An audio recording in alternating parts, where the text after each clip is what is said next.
Welcome, ladies and gentlemen, to Distance Learning. We're going to continue our studies of quadratic relations. We are in Unit 8 in your textbook, and we're going to start off with 8.1. Question can be represented by a graph or an equation in the form y equals ax squared plus bx plus c equals 0. Now, a little bit goof up here. Why don't we get rid of equals 0 here, and we'll just say that a quadratic relation can be represented by a graph. And if it's represented by a graph, it's called something. It's called a parabola. Or it can be represented in an equation where it has an x squared term and where that a value cannot be 0. So it's got to have a number in front of that x squared. Could be an invisible 1, but it's got to be there. The equation or the graph of a quadratic relation can be used to solve problems. Not just math problems, but world problems, life problems. Example 1. The path of a ball that was thrown in the air is modeled by the graph. The y values represent the height of the ball in meters. The x values represent the horizontal distance that the ball travels. So the ball is being thrown from here, and the ball is going up and up and up and up and up and in the air, and as it goes up in the air, it's traveling horizontally until it reaches a maximum point, and then it comes down, down, down, down, down, and it lands here. Notice that the height that it was thrown at is not the height that it lands at, and this is the height above the ground, which means that right here is ground level. So at this point, it has hit the ground. Now, this is only part of a parabola. I hope you understand that there is more to this equation. If we were to graph all of it, it would continue to go down like that, and it would continue to go, well, let's try to get the shape right. It would continue to go down like that, but just the same, we would have had our axes coming out like this, right? So if we were drawing on a Cartesian plane, we would have all four quadrants. We only have one quadrant here because this distance would represent the horizontal distance going that way. And if the ball was thrown going this way, it wouldn't go that way. So we don't need this. And this would represent horizontal distance or height below the ground, which might, if it fell off a cliff or something and it was falling into a hole, that might make sense. But in this case, what we have is we have someone that threw the ball at a particular height. It launched from their hands. It went up and up and up to a maximum, and then it came down, down, down, and it stopped once it hit the ground. So what are some of these things going to be called? This is our vertex. We know that. That's going to be a maximum value, and that is going to occur at 10, 9. So the horizontal distance will be 10 meters, and it's going to hit a maximum of 9.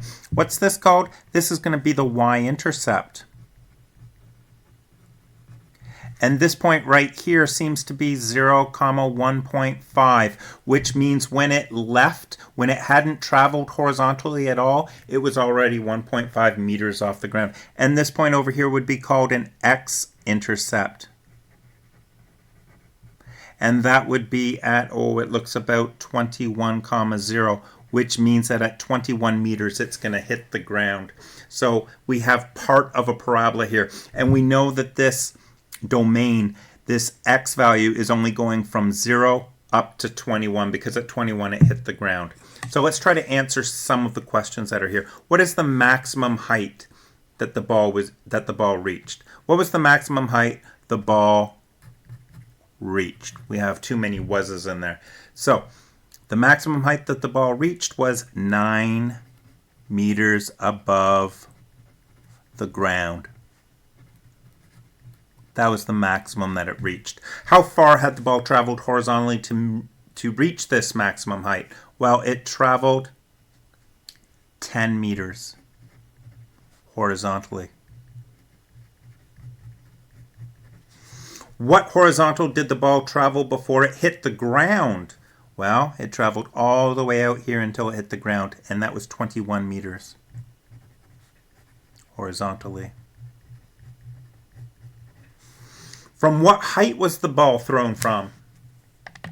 Well, the ball was thrown from a height of 1.5 meters.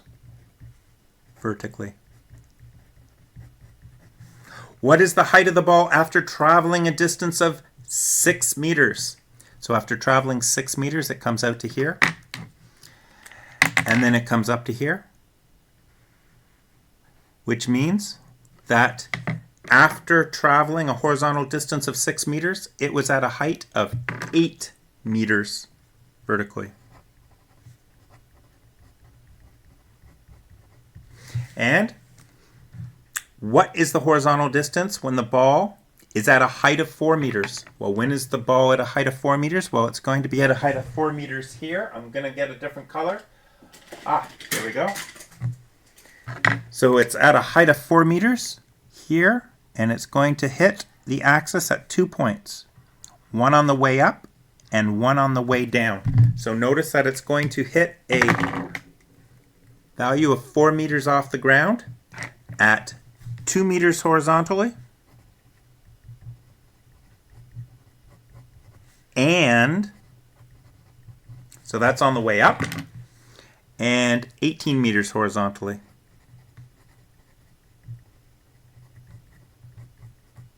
So this is on the way up and this is on the way down.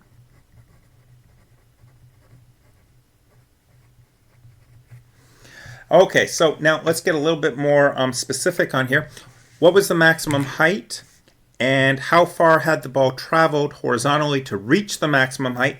Both of these are found by determining one point on the graph, and that is the vertex.